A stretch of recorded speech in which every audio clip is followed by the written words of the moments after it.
Chapter 15 Distractions and Farewells. The town was called Hollowfell. We stopped for a handful of days because there was a good wainwright there, and nearly all our wagons needed tending or mending of some sort. While we were waiting, Ben got the offer he couldn't refuse.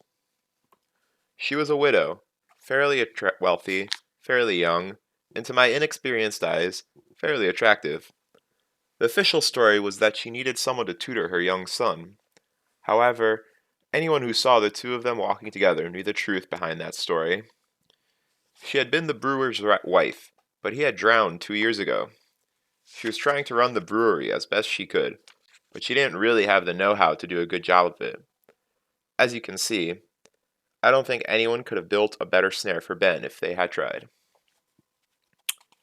Plans were changed, and the troop stayed on at Hallowfell for a few extra days. My 12th birthday was moved up and combined with Ben's going away party. To truly understand what it was like, you must realize that nothing is so grand as a troupe showing off for one another. Good entertainers try to make each performance seem special, but you need to remember that the show they're putting on for you is the same one they've put on for hundreds of other audiences. Even the most dedicated troupes have an occasional lackluster performance, especially when they know they can get away with it. Small towns, rural inns, those places didn't know good entertainment from bad. Your fellow performers did. Think then, how do you entertain the people who have seen your act 1,000 times? You dust off the old tricks, you try out some new ones, you hope for the best, and of course, the grand failures are as entertaining as the great successes. I remember the evening as a wonderful blur of warm emotion, tinged and bitter. Fiddles, lutes, and drums, everyone played and danced, and sang as they wished. I dare say we rivaled any fairy revel you can bring to mind. I got presents. Trip gave me a belt knife with a leather grip, claiming that all boys should have something they can hurt themselves with. Shandy gave me a lovely cloak she had made, scattered with little pockets for a boy's treasures. My parents gave me a lute, a beautiful thing of smooth dark wood. I had to play a song, of course, and Ben sang with me. I slipped a little on the strings of the unfamiliar instrument, and Ben wandered off looking for notes once or twice, but it was nice.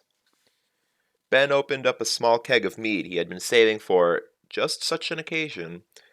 I remember it tasting the way I felt, sweet and bitter and sullen.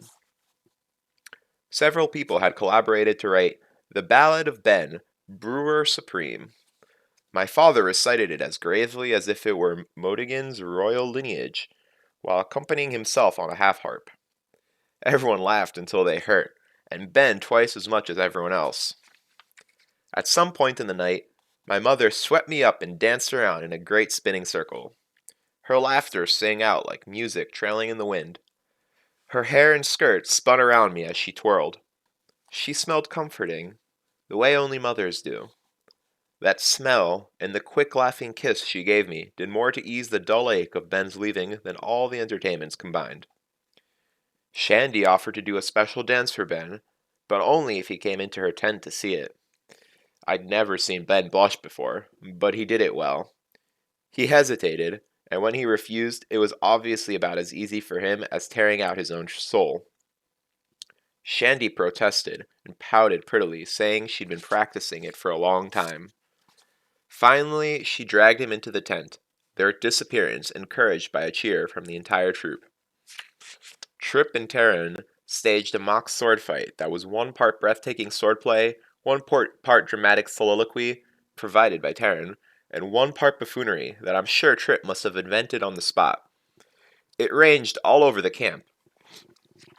In the course of the fight, Trip managed to break his sword, hide under a lady's dress, fence with a sausage, and perform some fantastical acrobatics that it's a miracle he didn't seriously injure himself. Although, he did split his pants up the back. Dax set himself alight while attempting a spectacular bit of fire breathing and had to be doused. All he suffered was a bit of a singed beard and a slightly bruised pride. He recovered quickly under Ben's tender ministrations, a mug of mead, and a reminder that not everyone was cut out to have eyebrows. My parents sang the lay of Sir Savian Traliard. Like most of the great songs, Sir Savian was written by Ilian, and was generally considered to be his crowning work. It's a beautiful song, made more so by the fact that I'd only heard my father perform the whole thing a couple of times before. It's hellishly complex, and my father was probably the only one in the troupe who could do it justice. Though he didn't particularly show it, I knew it was taxing, even for him. My mother sang the counter harmony, her voice soft and lilting. Even the fire seemed subdued when they took a breath. I felt my heart lift and dive. I wept as much for the glory of two voices so perfectly enmeshed as for the tragedy of the song. Yes, I cried at the end of it. I did then, and I have every time since. Even a reading of the story aloud will bring tears to my eyes. In my opinion, anyone who isn't moved by it is less than human inside. There was a momentary quiet after they finished, wherein everybody wiped their eyes and blew their noses. Then, after a suitable period of recovery had elapsed, someone called out, "Lanrer! Lanrer!" The shout was taken up by several other people. "Yes, Lanner!" My father gave a wry smile and shook his head. He never performed any part of a song until it was finished. "Come on, Arl," Shandy called out. "You've been stewing it long enough. Let some out of the pot." He shook his head again, still smiling. "It's not ready yet." He bent down and carefully set his lute into its case. "Let's have a taste, Arladin." It was Terran this time. "Yeah, for Ben's sake. It's not fair that he should have to hear you mumble over it for all this while, and not are wondering what you're doing in that wagon with your wife if it's not. Sing it! Lanrer!" Trip quickly organized the whole troop into a great chanting, howling mass that my father managed to withstand for almost a minute before he stooped and lifted his lute back out of the case. Everyone cheered. The crowd hushed as soon as he sat back down. He tuned a string or two, even though he'd only just set it down. He flexed his fingers and struck a few soft experimental notes, then swept into the song so gently that I caught myself listening to it before I knew it had begun. Then my father's voice spoke over the rise and followed the music.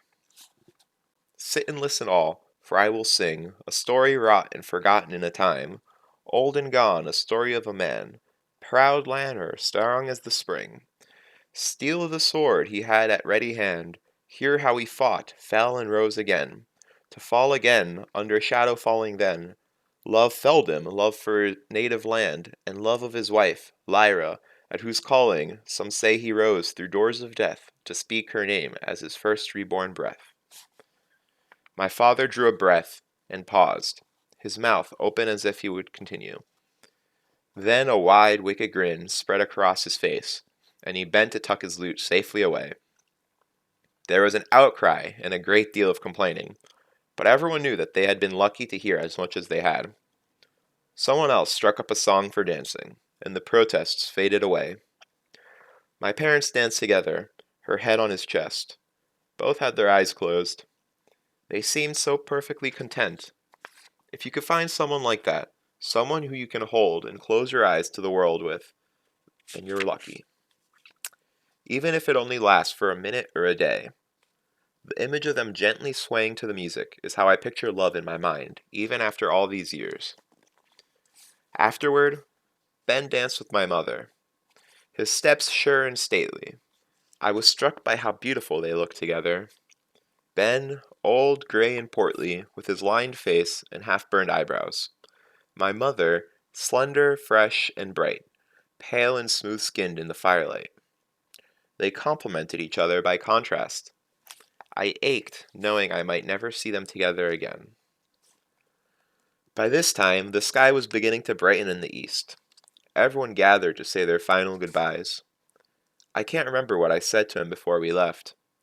I know it felt woefully inadequate, but I knew he understood. He made me promise not to get myself into any trouble, tinkering with the things he had taught me. He stooped a bit and gave me a hug, then tousled my hair. I didn't even mind. In semi-retaliation, I tried to smooth out his eyebrows, something I'd always wanted to try. His expression was marvelous in its surprise. He gathered me into another hug. Then he stepped away. My parents promised to steer the troop back towards the town when we were in the area. All the troopers said they wouldn't need much steering, but even as young as I was, I knew the truth. It would be a great long time before I saw him again. Years. I don't remember starting out that morning, but I do remember trying to sleep and feeling quite alone, except for a dull, bittersweet ache. When I awoke later in the afternoon, I found a package resting next to me. Wrapped in sackcloth and tied with twine, there was a bright piece of paper with my name fixed to the top, waving in the wind like a little flag.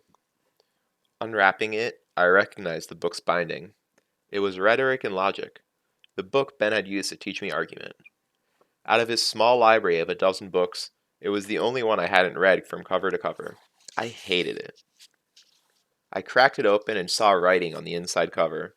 It said, Quoth, defend yourself well at the university. Make me proud. Remember your father's song. Be wary of folly. Your friend, Abinthy. Ben and I had never discussed my attending the university. Of course, I had dreams of going there someday, but they were dreams I hesitated to share with my parents. Attending the university would mean leaving my parents, my troop, everyone and everything I had ever known. Quite frankly, the thought was terrifying. What would it be like to settle in one place, not just for an evening, or a span of days, but for months, years? No more performing, no tumbling with Trip, or playing the bratty young nobleson in 3 pennies for wishing. No more wagons, no one to sing with. I never said anything aloud, but Ben would have guessed I read his inscription again. Cried a bit, and promised him that I would do my best.